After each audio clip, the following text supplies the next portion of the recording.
to the first ever Pompey In the Mood from the Wellington Pub, Old Portsmouth. Thank you very much to Kate for allowing us to come in here. Joined around the table by a few legends and Louie Bell. Ray Crawford, ex-England, Ipswich, Portsmouth. How many more clubs? Wolves, Colchester. Just a few. Fairham Town. It's not bad, is it? And then another legend across, Graham Rix, ex-Pompey manager. I mean, could you tell us a few of the teams that you play for, Graham? Arsenal, played in France for Caen, Le Havre, Dundee, England. It's not a bad little lineup. So we're here, we're going to talk about, obviously, the game. The first thing, Portsmouth Football Club on Saturday. Another poor result, I'm afraid. Louis, you had a lot of friends who went up there. What have they told you about it? Yeah, as I say, the phone's been non-stop really, just saying how poor it was. You know, these lads, they were follow Portsmouth everywhere, and all they really expect is a decent performance and, you know, at least a bit of effort, and they certainly didn't get that Saturday. Well, for Louisa, who sat over in just over their corner there, she actually went along to the game, Louisa. What do you have to say about that game on Saturday? You weren't very impressed on the way home, were you? No, it was hideous. The problem I have with it is that, Guy Whittingham had the excuses from last season that wasn't his team. Well, that's his team as far as I'm concerned. The goalie was a problem in the first friendly. You know, if you let in 11 goals in 3 games, that's quite worrying. And I'm not a manager, but I think it is an issue. The two of them together probably don't make one decent goalkeeper. Yet he persists in swapping them around. The best player from Saturday, he confirmed it, was Jed Wallace, yet he dropped him the week before. I went to Burton, and it was a much better team from Burton to what it was Saturday. But the buck stops with the manager, as far as I'm concerned. Ray, you've been to a lot of the games this season. Yeah. We've travelled away, and you haven't been overly impressed at all, have you? No, I haven't. And as Louisa just said, you don't change a winning side, and I think sometimes the goalkeepers don't know who's going to be number one. I think you've got to stick with a keeper, give him a chance. You know, the keeper makes a mistake, he drops him. He brings another one in, he plays 2 games, he makes mistakes. I think you just got to keep them together for a while and just see how they're going to fit in. If you keep chopping and changing, you're never going to get anything from your players, because you've got to build up a relationship. When you bring players in, you've got to give them a lift. You've got to get out there and you've got to say to them what you want them to do and why have you brought them into the club. Has he seen these players before, or has he just brought them in on hearsay? For me, I thought Guy brought in too many players straight away.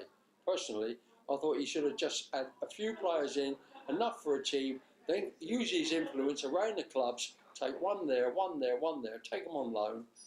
You can send them back then. But at the moment, we've got them. We've got contracts for 12 months. Graham, obviously you managed a number of clubs and Portsmouth as well. How do you handle the goalkeeper situation? I mean, how precarious? No, not you personally. What I'm saying is, how as a manager, you've got 2 keepers in there, they're on contracts. What do you do?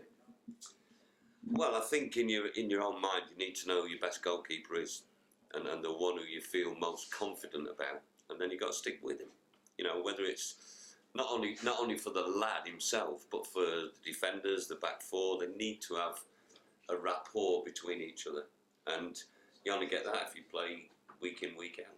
I said last night, I actually mentioned about it on Facebook last night. I had to say something. I just felt as though everyone's putting all the attention only on the goalkeeper, but for me, it's cogs.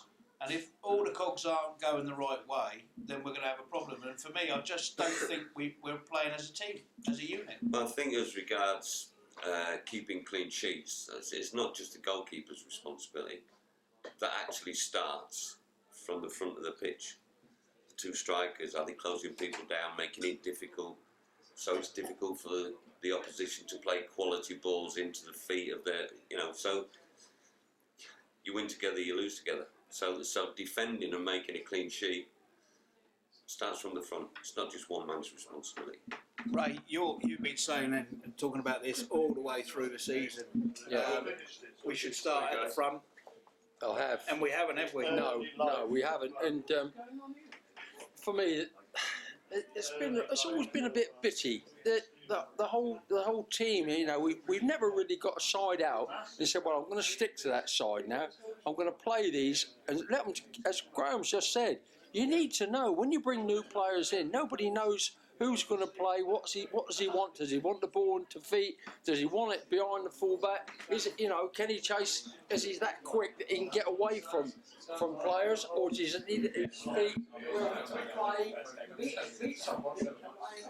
But I know guys got a very difficult time there, but I think, you know, you get all together on the training ground. I can only, as Graham, you know, when you play Graham, it comes from the training ground, doesn't it? You get to know your players, and your teammates get to know one another. I think that's, to be fair, I know it's a different level, but me and Louie have found that the fact that we've been fortunate enough to have a fairly settled side this season, with what I would call key men playing week in, week out. Them being the goalkeeper, the two centre halves, the fullbacks. Yes. And it just gives you that solid base, and you do become used to each other. And that is working on the training ground, spending time with each other. Right, you know what it's like. You played with people, you knew what he was capable of doing, so you'd make the appropriate run.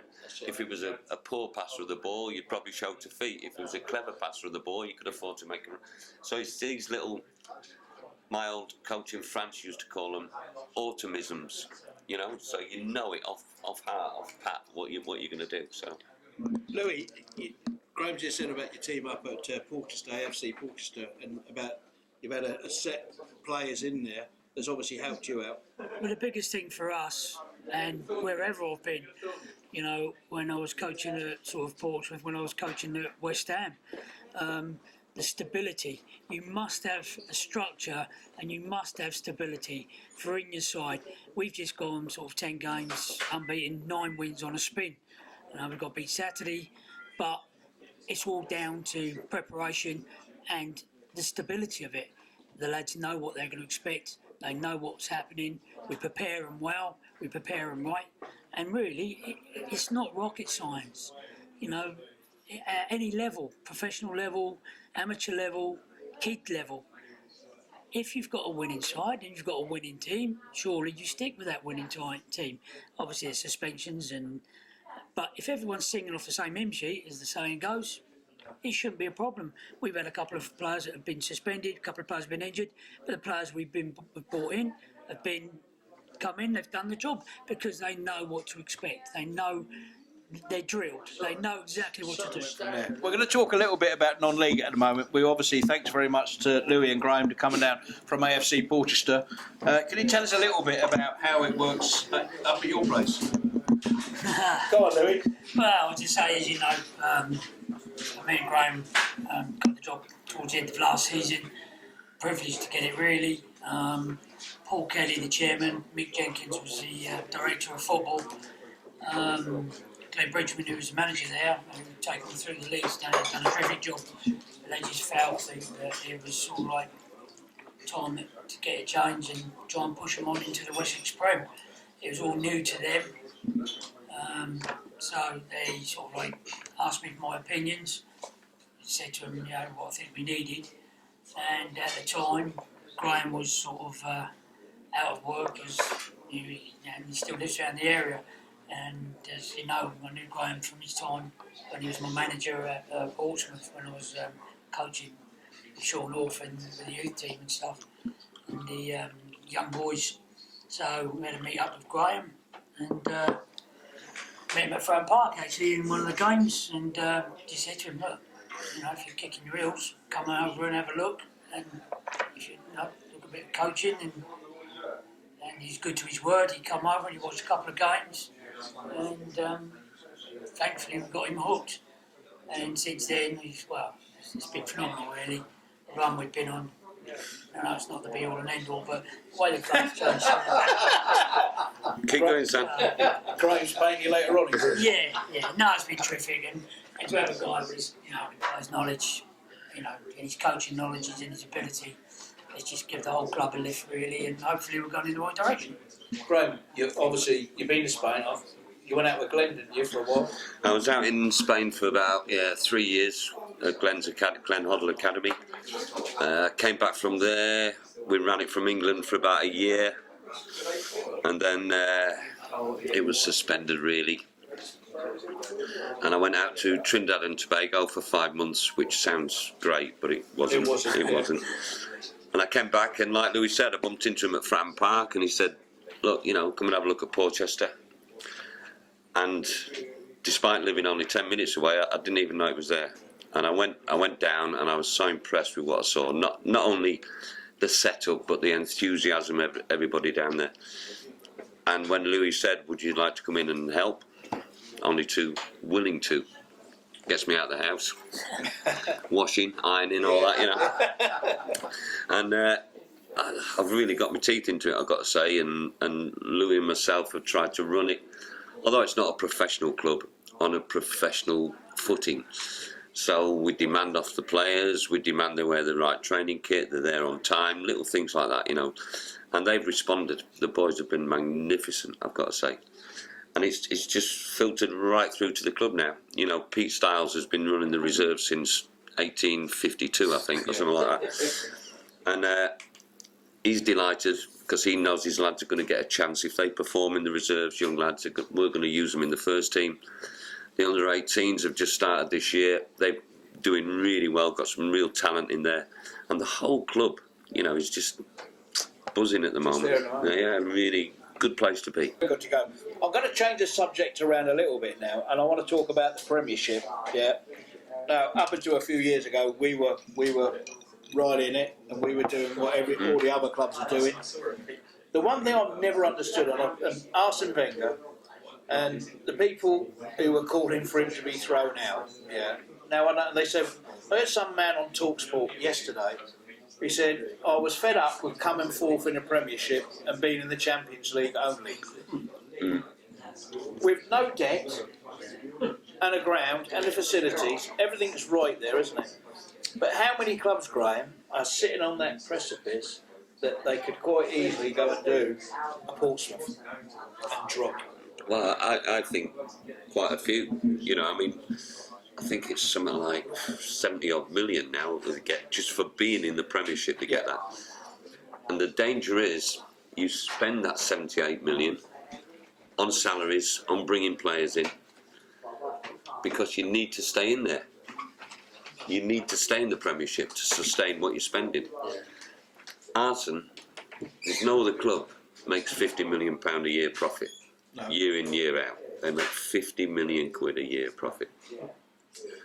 Full house every week. They're not winning things. You know what football supporters are like, Mark. Yeah.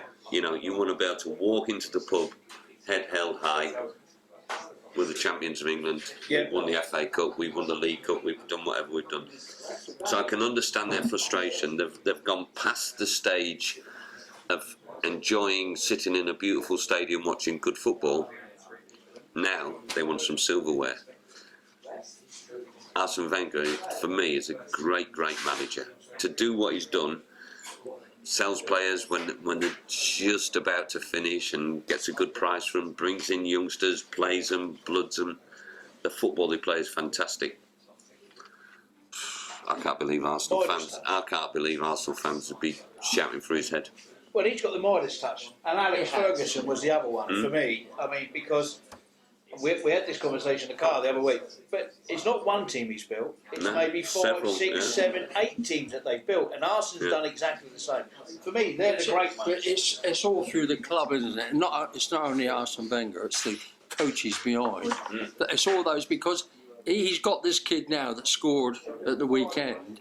He was 3 months old, I think, when Arsene Wenger actually joined. And the other guy who scored. No, he's on about the German, the young guy. The young lad. Yeah. He was 3 months old when Arsene Wenger joined Arsenal, and he's obviously got in there. And the coach, it goes right through the club. Must be that he teaches it, so you know where you're going. Right, we just touched on it earlier. It's no different from top clubs to bottom club. If you've got a structure in the club, coaching, the way you play, you've got a chance. But we found how interesting is that, Lou? Alex Ferguson, 26 years. Wenger 17, I think. So if you give them time, because it hasn't always been a bed of roses for either of them, but they've stuck with them and they've given them time, and then they've developed and let their message spread right through to the club, right down to the schoolboy teams, etc. Was it 79? Ferguson was one game away from the sack, was it? Yeah, a little bit later than that, I think. Well, but one game away from the sack, Yeah. you know, and where would they have gone? absolutely. From there? So we'll move it on then. David Moyes at Man United.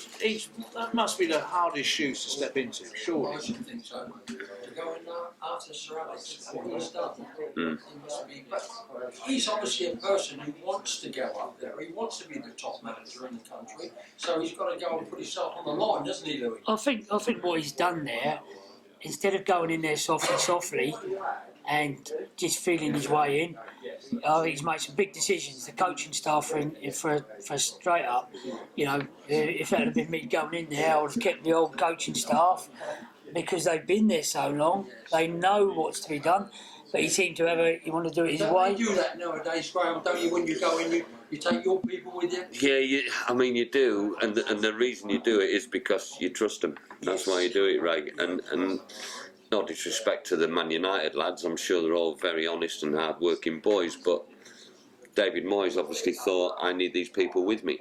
Not because he thought they were any better than the Manchester boys, but because he knows them and he knows he can rely on them. But I think Louis made a good point there. You know, if it isn't broke, don't fix it. I admire David Moyes for taking it. It shows his ambition, because he could have stayed at Everton for as long as he wanted. But it's a tough job. It's a tough job. It's a totally different job to Everton, where getting in the top 6 was a great result for him. Now he's got to win it. They had no money, Graham, did they? Yeah, they've got no money. The chairman come and said, look, we've got no money, Yeah. can't buy anyone, Yeah. you've got to work with these players, you've got to pick up little bits and pieces here and there and make them into good, you know, players. It's no different with Martinez though. He's gone there now, hasn't he? And he's taken Done a over great job. Everton. Yeah. Done a He great hasn't so gone. far. He hasn't gone It's and early stripped all the stages. backroom staff or anything like that. He's not gone in there to try to overcomplicate things. He's gone in there. He's had a look at the place. He knows that the money's not available, the big money. But look what he's done again. But the big difference is, David Moyes has gone from a club like Everton, where he can afford to be solid, difficult to beat, and they get the results. At Manchester United, you've got to get the results. You have to entertain. You have to score goals. It's a different mindset completely. It's a tough job. I want one of you, each of you, to tell me a funny story. Come on, you must have a story that you can tell Graham about your time. I've got loads of funny stories, man. I don't know how I want to Ones tell that them. we can actually put up on the YouTube. I don't know how I want to tell them, mate. Don't get him started. No. Well, I'll tell you the one that Vince Laird told me this one, and I'm sure anyone who's been in the lounges with Vince, it's under Bawley, and they were playing in Scandinavia pre-season, and they're all at the airport, and apparently Bawley's on the plane, and he scratches his head and he looks around and he says, I'm absolutely certain we're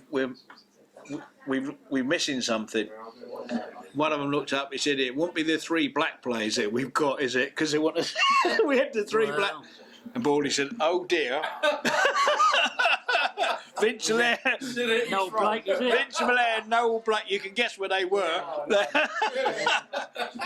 Tell us one of your stories, Ray. Tell us about when you injured your ankle. That's a good one. Oh, what, when they sent me down to Felixstowe? No, I'm on about when he walked out. That was for Portsmouth. That was for Portsmouth. I'd only played 3 games, and fortunate enough, I'd already scored by half time. So we're in the second half, and the guy's come over and he's given me 6 studs. And I'm laying on the floor, and on comes Gordon Neve. He comes in and he's put the sponge in my face. And I'm Gordon, it's my ankle, it's my ankle. So he eventually gets to my ankle, don't he? Puts the old sponge on, stamp it. You'll get the look back. Because your adrenaline, I'm in it. You're up, you're rearing to go again, aren't you? 5 minutes later, I'm collapsed out. I broke my ankle. Nothing wrong with Magic sponge didn't do me any good. Go on, Louis. Well, it's probably one of the ones that sticks in my mind, and I'm probably Graham would hear this, was when I was at Portsmouth and they had the goalkeeper Kawaguchi that they just signed, and that was a bit of a bugbear, but we were training over at HMS Collingwood at the time, and all the pitches were frozen middle of December, and we just couldn't get anywhere. And Yoshi, all he wanted to do was sort of like train really, so they give him to me and Sean to sort of like kick a few balls. So the only place that was sort of like not frozen was the sandpit over at HMS Collingwood. So me and Sean North had sort of 20 balls out, and we were smashing balls at him, and he was throwing himself around in the long jump sandpit, and then when he stood up, he was just covered in cat's crap. And me and Sean North were looking at each other. There's a £1 million goalkeeper, and he was covered in heads to toe full of like where the cats from all the council estates had been going over and dumping in the sandpit. So we had to walk away sort of like just in disbelief really that we've got this international Japanese goalkeeper throwing himself around in a sandpit. Look, I want to quickly before we finish, I think we've kept this everyone at the Wellington a little bit away from and quiet.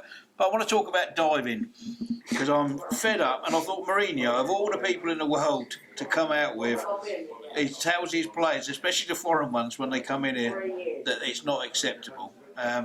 Did you see the challenge or non-challenge on? No. Another one. That's got to stop, hasn't it now, Graham? What can the officials do to stop this rolling around? I just think it's so hard for the referees these days. I really do. I think, certainly when we played, players wanted to play. They got on with the game. Yeah. Now there's this element crept in, and it's not just foreign players who do it. There's a lot of English players, Scottish players who do it, and it's just they call it being clever, being professional. I think it's cheating, me, if I'm honest. But I've actually seen instances where lads actually throw their leg out to catch the defender's leg to go. I mean, that would never ever have entered my head when I was playing, ever. What can they do about it? Retrospective punishment? Robert Pires, he still annoys me because that first game at Highbury, remember that one? Yeah, He put his foot in there, didn't he? The only way they're going to do that is they're going to have a committee to sit down. Like I believe they do this in Australian funny game, Rules football, where they kick it and run with it. Where you've got a committee who sits down after, they watch the game, and if that fella, has got a penalty and it's not, then they give him a ban from there. They can tell the club, they can tell the player, you're going to be watched. You will be watched in every game. If you dive, you can have a 5-match ban because we will sit there as a committee. It don't have to be the same committee, and we can watch that because every game's watched now. Yeah, every game. Is there anything that they can't do? You can film it and you can say, when a boy sticks his leg out there, he gets kicked on purpose. So, what do you think? But the big thing for me, and we get it, it really annoys me. We've got a lad that plays up front for us, Simon Woods, very quick, very, very quick. Quick as quick can be. Yeah. Anything in behind, the boy's onto him. And 3 or 4 times this season, he's gone past defenders, they've clipped him. Yeah. They've clipped him one-on-one with a goalkeeper. He's tried to stay up. Yeah. He's stumbled. He's tried to stay up. He's then gone down, and the referees refused to give a penalty or a free kick. Yeah. And there's people are saying, well, if he goes down at the first opportunity, you would get it. You'll get a penalty or you get the free kick. And I look at Graham. Graham looks at me in beggars disbelief. Yeah. We're actually saying, Simon, go down. I would never ever tell my players to cheat. Never ever to dive.